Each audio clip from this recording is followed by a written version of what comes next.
This is the PR Podcast, a show about how public relations helps you tell your story to the world. We talk with great PR practitioners who have the skills, creativity, and just plain savvy to get their clients noticed. Now here's your host, Jody Fisher.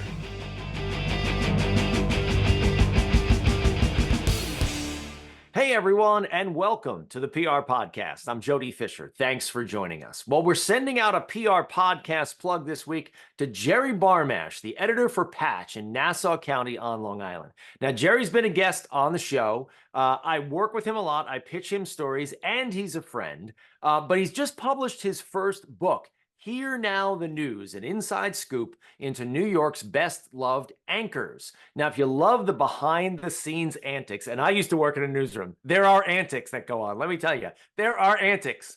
But if you're a fan of that and all the newsroom hijinks, check out this book by Jerry Barmash. It's available for purchase starting on June 10th of 2024. It's on Amazon. It's lots of other places. You can look up Jerry online. You can go back in the shows and find Jerry's show. I think it's sort of, I'm not exactly sure what episode it is, but it's sort of in the middle of our current episodes right now. But also just Google him. You'll come at Jerry Barmash, B-A-R-M-A-S-H, Jerry with a J.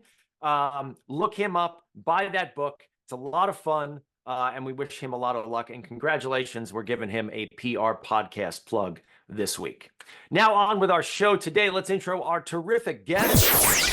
Amanda Arrigotti-White is founder and CEO of Curate Co, serving clients in the food and beverage space. Now, after getting her start in PR at SOREL and Columbia Sportswear, she fell hard and fast for the hospitality industry while she was in-house at Ste.Michelle Wine Estates. As the driving force behind Curate Co's growth and strategy, she remains hands-on with every client. That is a feat. Snagging hits in Self, Today, Vanity Fair, and Vogue. Amanda, welcome to the PR Podcast.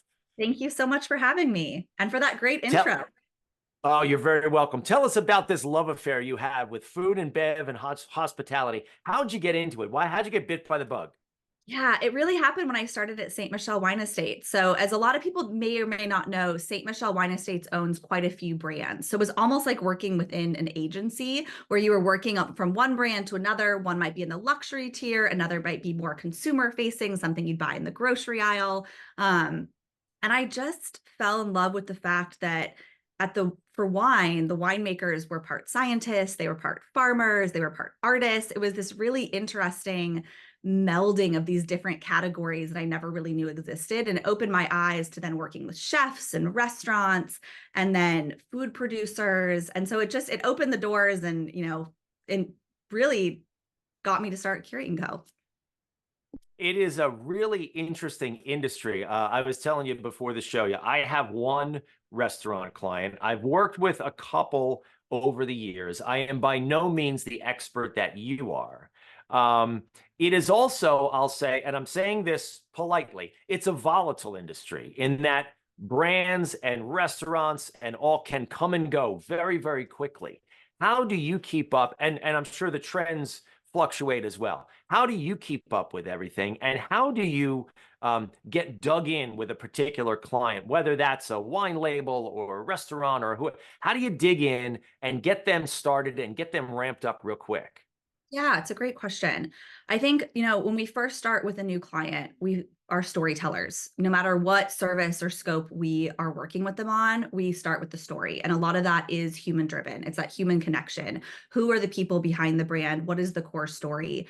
And I think, the trend side of it is actually sometimes a really exciting piece of it. It's once we get that core story down, how did their core story, their restaurant, their product, their location or property, how does that lend itself to what's happening culturally and having these cultural moments? So I think fusing both the core of what we do and what the core authentic story is to the brand and overlaying it in what are people talking about? What are media talking about? What are they going to be interested in? And how can we overlay and introduce the brand in a new, fresh way? That's what excites me a lot of the time.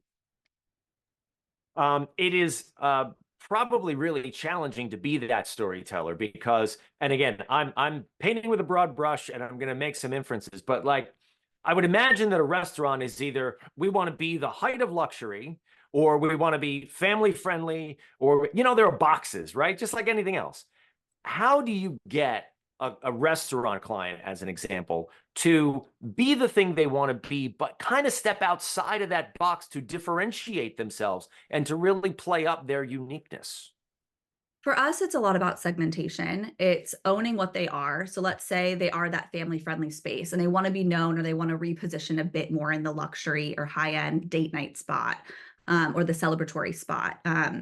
I think for us, it's one, being realistic, but also understanding, what are you known for now, and what are those stories that we can do to maintain some of those key customers, and then what are the stories that help lend itself to wherever you're trying to grow or where you want to go, and let's try to pitch those out and align the publications, the editors, and the story to figure out how can we pitch that, but also not alienate the existing customer, right? So like if a brand that we're working with says we want to be a bit more elite, we want to be positioned in this kind of cool girl space, and they're really more of like, the hangout, you can grab them at Target, they're really approachable, but that's their core audience. You don't want to lose that, right? I think for us, it's figuring out those slow incremental opportunities where we can pitch them and land stories or create partnerships with influencers that help to slowly move them into the space they want. And that tends to allow for the existing customer base to grow with the brand and not leave them behind. Yes, so much of this work is rooted in geography, right? Unless you are a restaurant at a tourist destination, and I could think of somewhere that, maybe even like a New York, right? You're largely marketing to the local geographic audience because, 6 days out of 7, those are the people who are coming into the restaurant, right? How do you bridge the gap? I mean, how do you identify the publications that are in the local geography while not discounting anyone who might come in, like I said, as a tourist destination, maybe into a major metro area or something like that? Yeah, I think influencers play a really key part in that. I think for top of funnel awareness, it's really helpful to have that lever to pull to be able to have these influencers that have a strong local following, that people follow them, they trust them, and they're looking to them for restaurant recommendations. I think especially in market, if you're an existing restaurant, you're not launching, where media can help is driving people that are visitors when they are Googling, they don't necessarily follow local influencers. So they're Googling and looking at the local eater story, the local Epicurious story, the local magazine story, and figuring out some spots they want to check out while they're in town.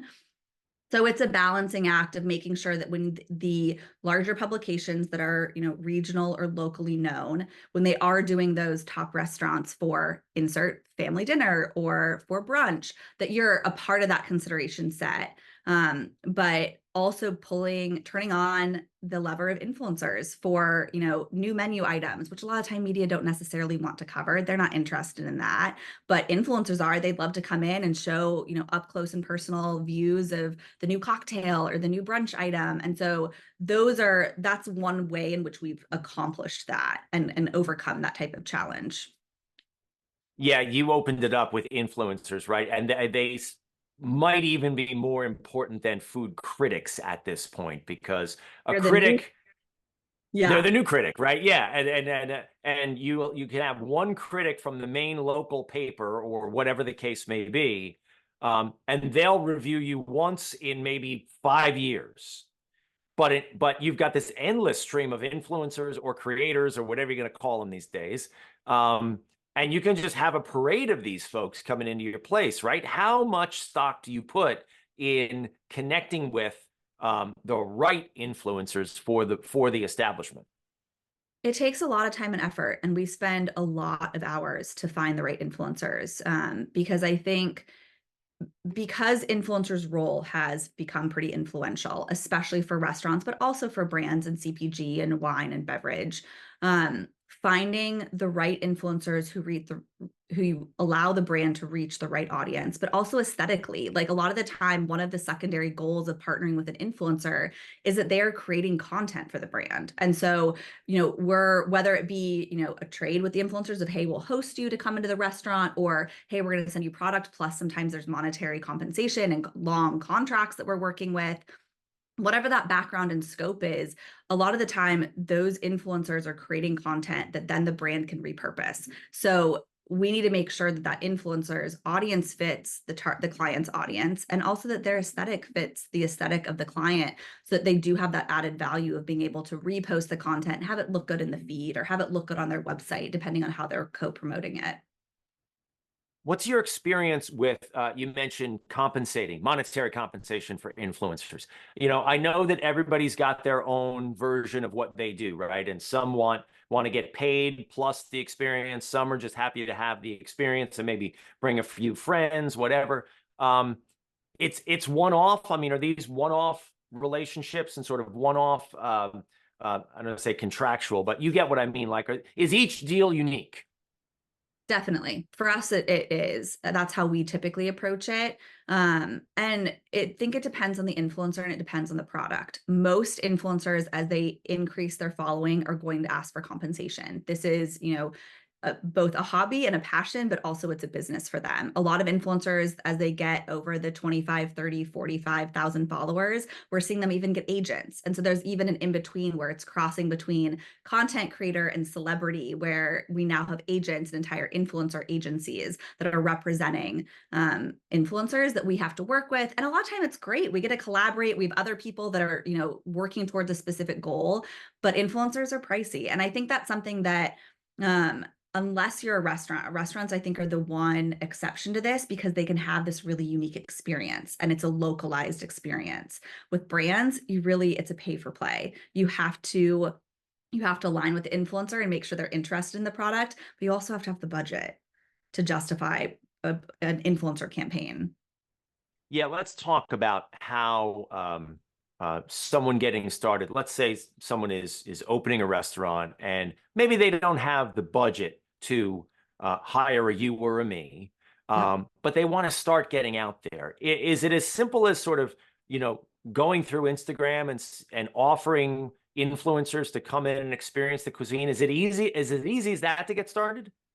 Yeah, definitely. I mean, it's sometimes as simple as a DM and a conversation, and then making sure that when somebody does come in, that you're inviting, when you're asking, I mean, it's still a transaction. You're saying, hey, come in. I'd love for you then to cover the restaurant or share your favorite cocktail or your favorite dish.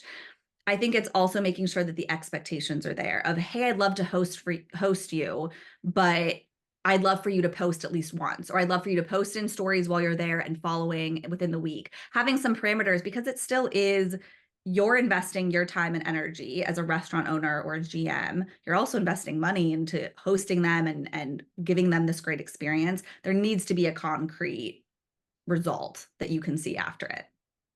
That is a great point. And I think that's a mistake that a lot of people make, especially when they're starting to work with influencers, whether they're a novice PR person or an eager restaurant owner. You have to define the transaction, because it is a transaction, right? I'm going to give you this in exchange for you giving me that. It can be as blunt as that, right? Absolutely. And I think too, it helps. I mean, influencers are oftentimes creatives. They're content creators. So just like how you would pitch a journalist, there still needs to be storytelling too. And you need to help fuel the storytelling of, hey, these are 3 things that I think are really cool that would resonate with your audience. I'd love for you to come in. I'd love for you to do this. And here's some of the asks in giving you this really great experience for you and a friend, or you and a couple friends. Like, we'd love to have a bunch of people over or host a party for you. Like, those types of things, you can still help tell that story or plant the seed for the story for the influencer, just as you would for media. Yeah, I know you had a couple of things that you do to make a brand stand out, whether it's with an influencer or whether it's with a food critic, or even just, pitching a story about a restaurant or a food and bev client.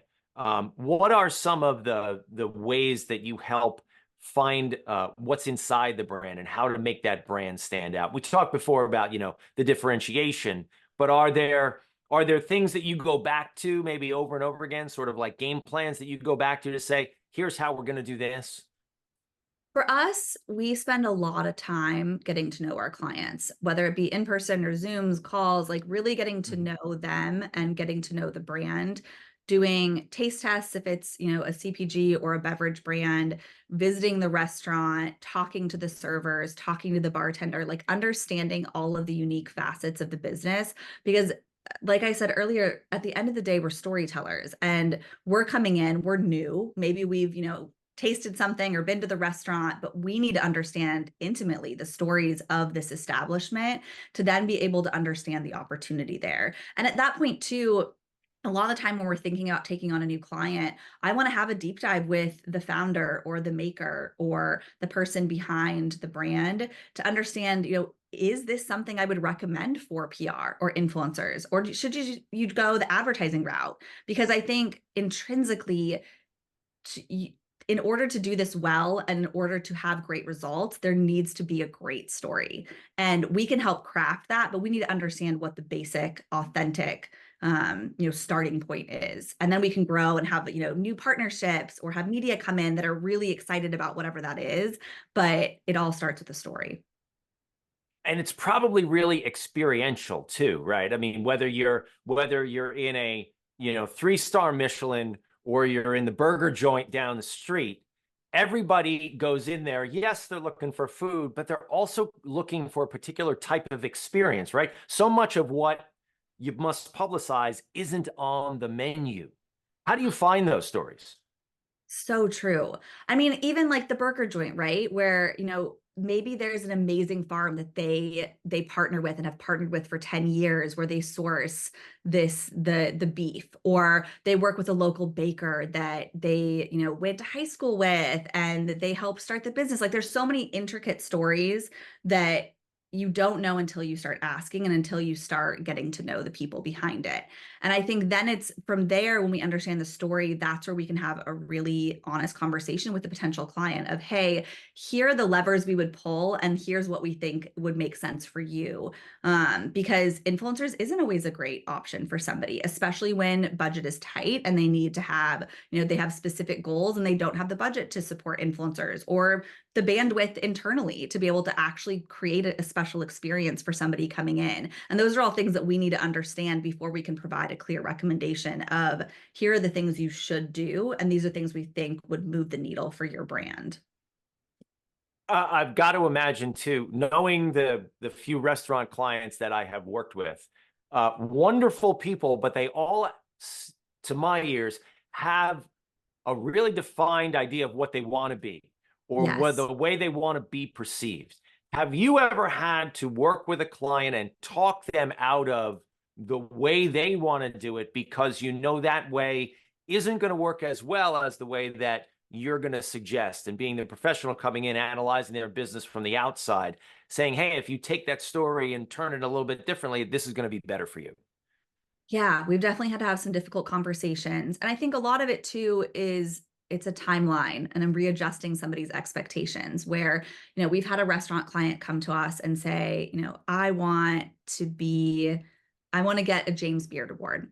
And we can have honest conversations and say, you guys are amazing, but these are the things that need to happen in order for you to get there. One, is that feasible? Things that are out of our control, like, there's certain parts of the menu or sourcing or, the staffing, like those types of pieces that need to be in place for us to even consider that. And then there's the long-term play of those types of really lofty goals. It's a long-term play. I need to get the chef to be able to go and do a dinner with the right people that are connected with the awards or media that have a say or can, whisper in somebody's ear, they heard about this cool new restaurant. So for them, it's more of saying, that can be a long-term goal, but that's going to be a year, 2 years away. So let's also think about what are the things that need to happen 3 months, 9 months, a year from now to get you to that place, both what we're going to be doing, but also we can be an outside voice and outside perspective and tell you what you need to change internally to in order to get there, if that is in fact your goal. And some people say, awesome, let's do it. And other people might say, I don't think that's possible. And we're saying, okay, let's regroup. Let's talk about what your goals are then. Well, it sounds to my ears like the old "we want to be in the New York Times" thing, Love that right? one. We get that often. Yep. And you have that conversation about, okay, here's what you need to do to get to the New York Times. Here's how you build up to that. Yes, you may stumble on this amazing story that's going to be just right for the particular reporter and the particular outlet and whatever, and you kind of strike gold in that way. But what I'm hearing you describe is the same thing as the way I describe it to my clients is you got to kind of walk up to that. You kind of, you should be getting the coverage in the places you're supposed to be getting the coverage that, like you said, is going to move your needle, and you're working towards that goal. Yes, absolutely. And it isn't just on the PR team to get you there, right? Like if you're going to be having those type of lofty goals, whether it's New York Times, Jade & Beard, or whatever it might be, it's, everyone that's involved needs to be part of that goal and briefed in, and there needs to be clear steps and milestones to get there. Similar to restaurant has got to be the wine industry as well. And let's talk a little bit, building on what you talked about with restaurant and finding brand and, differentiating, etc. How do you do that with wine? I mean, you walk into the average wine store, there's 1,000 bottles of wine. I mean, other than red versus white versus I like this or that, how do you differentiate a wine? Yeah, so it really depends on the audience. That's where we always start, of who is your target audience, because exactly what you just said, I feel like there's a large portion of, both nationally and internationally, that they say, I like Pinot Grigio and that's what I like. And I will only try Pinot Grigio. There's a lack of understanding, I think, from the average consumer for wines and wine tastings and what they like or don't like, or maybe they had a really sweet Riesling once that was like their grandma's Riesling. They're like, I hate Riesling. Well, maybe you haven't had a dry Riesling from the Mosel Valley, but they won't try it because it's Riesling, right? So one, you have to understand who your target audience is. And then you have to start thinking, kind of going back and doing a work back from there of, okay, these are the challenges that we're going to have based on, the challenges that exist in the wine world. And also, how can we break through some of that noise? There are so many different wines, so many amazing producers, so many mass-produced crap wines too, where how do you break through that? So for us, a lot of it happens.